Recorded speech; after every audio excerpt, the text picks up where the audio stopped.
ਅੱਜ ਕੱਲ੍ਹ ਰਾਜਕਨਵੀਰ ਸਿੰਘ ਜੀ, ਦੋ ਇੱਕ ਸੰਘਾ ਬੀਬੀਆਂ ਆ, ਉਹਨਾਂ ਨੇ ਸੰਘਾ ਲਾਸਟ ਨਾਮ ਬਦਨਾਮ ਕਰਨਾ ਕਾਫੀ ਸ਼ੁਰੂ ਕੀਤਾ ਹੋਇਆ ਆ। ਪਿਛਲੇ ਦਿਨਾਂ ਦੇ ਵਿੱਚ ਤੁਹਾਡੇ ਨਾਲ ਖਬਰ ਸਾਂਝੀ ਕੀਤੀ ਸੀ ਵੀ ਜਸਵੀਨ ਸੰਘਾ ਇੱਕ ਲਾਸ ਐਂਜਲਸ ਦੇ ਵਿੱਚ, ਜਿਹਨੂੰ ਕੈਟਾਮੀਨ ਕੈਟਾਮੀਨ ਕੁਈਨ ਕੁਈਨ। ਕਰਕੇ ਕੈਟਾਮੀਨ ਕੁਈਨ ਕਰਕੇ ਜਾਣਿਆ ਗਿਆ ਤੇ ਉਹਦੇ ਤੇ 5 ਲੱਗੇ ਸੀ, ਜਿਹਦੇ ਵਿੱਚ ਇੱਕ ਜਿਹੜਾ ਐਕਟਰ ਆ ਉਹਦੀ ਡੈਥ ਹੋਈ ਸੀ, ਬੋਡਲੀ ਇੰਜਰੀ ਉਹਨੂੰ ਹੋਈ ਸੀ। ਤੇ ਅੱਜ ਇਹ ਖਬਰ ਆ ਰਹੀ ਆ ਆਪਣੇ ਗੁਆਂਢੀ ਮੁਲਕ ਕੈਨੇਡਾ ਦੇ ਵਿੱਚ ਇੱਕ ਹੋਰ ਸੰਘਾ ਬੀਬੀ ਜਿਹੜੀ ਆ, ਉਸ ਨੂੰ ਜਿਹੜਾ ਆ ਕਹਿੰਦੇ 108 ਕਿਲੋ ਮੈਥ ਸਮਗਲ ਕਰਨ ਦੇ ਦੋਸ਼ ਵਿੱਚ 5.5 ਸਾਲ ਦੀ ਜਿਹੜੀ ਸਜ਼ਾ ਆ ਸੁਣਾਈ ਗਈ ਆ। ਇਹ ਬ੍ਰਿਟਿਸ਼ ਕੋਲੰਬੀਆ ਦੇ ਵਿੱਚ ਬਹੁਤ ਹੀ ਇੱਕ ਪੰਜਾਬੀ ਰੇਡੀਓ ਆ, ਉੱਥੇ ਮੀਡੀਆਕਾਰ ਸੀ, ਉੱਥੇ ਇਹ ਜੌਬ ਕਰਦੀ ਸੀ ਨਾਲ।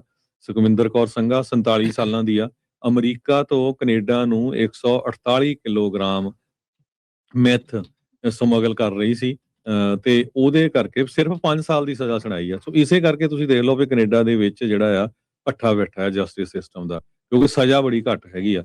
2024 ਦੀ ਗੱਲ ਹੈ, 2024 ਚ ਕਹਿੰਦੇ ਵੀ ਹੁਣ ਜਿਹੜੀ ਆ ਆਪਣਾ ਦੋਸ਼ ਕਬੂਲ ਕਰ ਰਿਹਾ ਸੀ।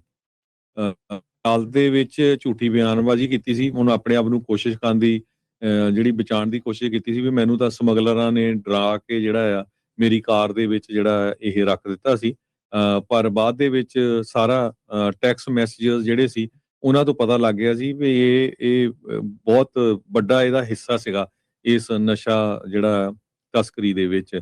ਇਹ ਕਹਿੰਦੇ 21 ਅਕਤੂਬਰ 2021 ਦੀ ਗੱਲ ਆ, ਜਿਸ ਟਾਈਮ ਦੇ ਉੱਤੇ ਉਹਨੇ ਇੱਕ ਰੈਂਟ ਦੇ ਉੱਤੇ ਗੱਡੀ ਲੈ ਕੇ ਫਲੋਰੀਡਾ ਦੀ ਨੰਬਰ ਪਲੇਟ ਵਾਲੀ ਸੀ, ਅਮਰੀਕਾ ਤੋਂ ਕੈਨੇਡਾ ਨੂੰ ਵਾਪਸ ਜਾ ਰਹੀ ਸੀ, ਤੇ ਬਾਰਡਰ ਤੇ ਜਦ ਇਮੀਗ੍ਰੇਸ਼ਨ ਵਾਲਿਆਂ ਨੇ ਉਹਨੂੰ ਪੁੱਛਿਆ, ਕਹਿੰਦੀ ਵੀ ਮੇਰੀ ਤਾਂ ਇੱਕ ਜਿਹੜੀ ਆਂਟ ਹੈਗੀ ਆ, ਮੈਂ ਉਹਦੇ ਫਿਊਨਰਲ ਤੋਂ ਆ ਰਹੀ ਆ।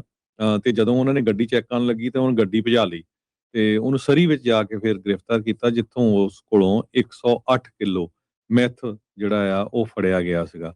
ਸੋ ਇਹ ਸਜ਼ਾ ਜਿਹੜੀ ਆ 10 ਅਪ੍ਰੈਲ 2026 ਨੂੰ 5 ਸਾਲਾਂ ਦੀ ਹੁਣ ਜਿਹੜੀ ਆ ਉਹਨੂੰ ਸੁਣਾਈ ਗਈ ਹੈਗੀ।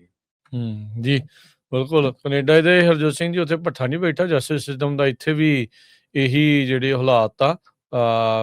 ਇੱਥੇ ਵੀ ਬਹੁਤ ਸਾਰੇ ਜਿਹੜੇ ਕ੍ਰਿਮੀਨਲ ਆ ਉਹਨਾਂ ਨੂੰ ਛੱਡਿਆ ਜਾਂਦਾ, ਜੇ ਨਹੀਂ ਹੁੰਦਾ ਤਾਂ ਫਿਰ ਟਰੰਪ ਹੁਣੀ ਉਹਨਾਂ ਨੂੰ ਪਾਰਡਨ ਤਾਂ ਕਰ ਹੀ ਦਿੰਦੇ ਆ। ਆਪਾਂ ਦੇਖਿਆ ਹੀ ਆ ਮਿਲੀਅਨਸ ਆਫ ਡਾਲਰ ਦੀਆਂ ਠੱਗੀਆਂ ਕਰਨ ਵਾਲੇ, ਪੁਲਿਸ ਵਾਲਿਆਂ ਨੂੰ ਮਾਰਨ ਵਾਲੇ ਵੀ ਜਿਹੜੇ ਆ ਟਰੰਪ ਹੁਣਾਂ ਨੇ ਮਾਫੀ ਉਹਨਾਂ ਨੂੰ ਜਿਹੜੀ ਹੁਣ ਤੱਕ ਕਈਆਂ ਨੂੰ ਦੇ ਚੁੱਕੇ ਹੈਗੇ ਆ। ਸੋ ਇਹ ਭਾਈ ਅੱਜ ਕੱਲ੍ਹ ਪਤਾ ਨਹੀਂ ਲੱਗ ਰਿਹਾ ਵੀ ਚੱਲ ਕੀ ਜਿਹੜਾ ਹੋ ਰਿਹਾ ਹੈਗਾ, ਸਿਚੁਏਸ਼ਨ ਜਿਹੜੀ ਕਿੱਧਰ ਦੀ ਕਿੱਧਰ ਨੂੰ ਜਿਹੜੀ ਉਹ ਜਾ ਰਹੀ ਆ। ਹੁਣ ਇਹ ਬੀਬੀ ਨੂੰ ਘੱਟੋ ਘੱਟ 5.5 ਸਾਲ ਦੀ ਜਿਹੜੀ ਸਜ਼ਾ ਆ 108 ਕਿਲੋ ਮੈਥ ਸਮਗਲ ਕਰਨ ਦੇ ਦੋਸ਼ 'ਚ ਹੋਈ ਆ। ਉਸ ਦੀ ਕੁੱਲ ਜਿਹੜੀ ਕੀਮਤ 1 ਤੋਂ 10 ਮਿਲੀਅਨ ਡਾਲਰ ਦੇ ਦਰਮਿਆਨ ਜਿਹੜੀ ਫੜਿਆ ਗਿਆ ਡਰੱਗ ਸੀ, ਉਸ ਦੀ ਜਿਹੜੀ ਉਹ ਦੱਸੀ ਜਾਂਦੀ ਜਿਹੜੀ ਉਹ ਹੈਗੀ ਆ।